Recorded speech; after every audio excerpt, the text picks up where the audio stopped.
A mission school in South Africa, a 16-year-old girl, and a story that, for more than a century, has lived in that uneasy space between religious testimony, medical curiosity, and legend.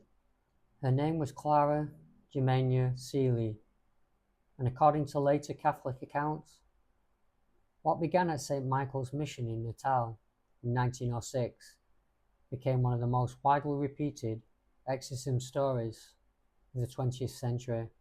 Clara is generally described in those accounts as a teenage orphan of African origin, baptized as an infant and living at the mission school when the episode began. The core version of the story says that, at age 16, she underwent a sudden and frightening change in behaviour that those around her interpreted as possession. What gave the story its force was not one single detail, but the accumulation of them. Witnesses in the later religious retellings claim she became violently agitated in the presence of sacred objects. They said she spoke or understood languages she had not been taught.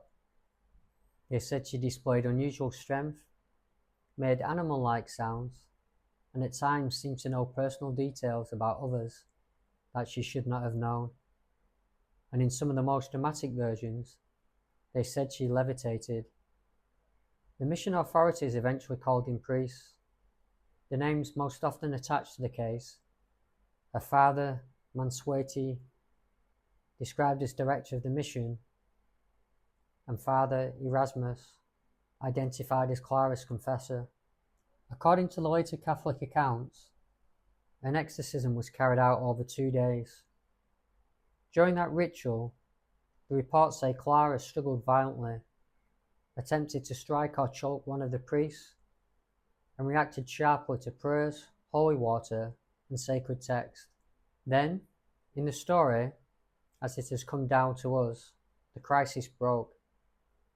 The possessing force was said to have left, and Clara returned to ordinary life.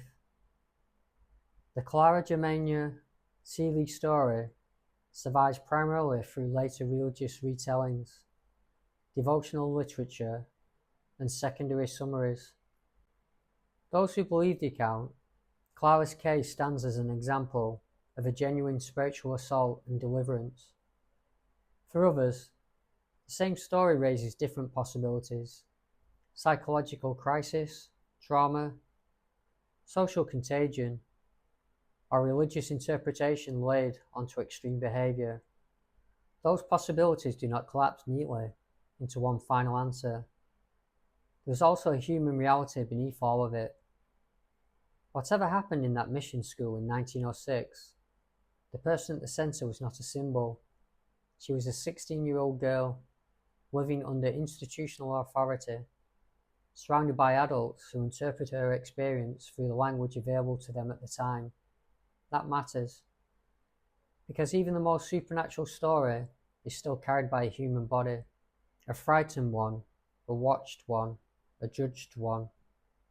Later accounts say Clara lived for several more years after the exorcism and died young in 1912, reportedly of heart failure. That detail appears often in retellings because it gives the narrative a kind of tragic stillness at the end, not a triumphant legend, but a life that remained short, even after the crisis passed. And perhaps that is why the Clara Germana Cele case still lingers.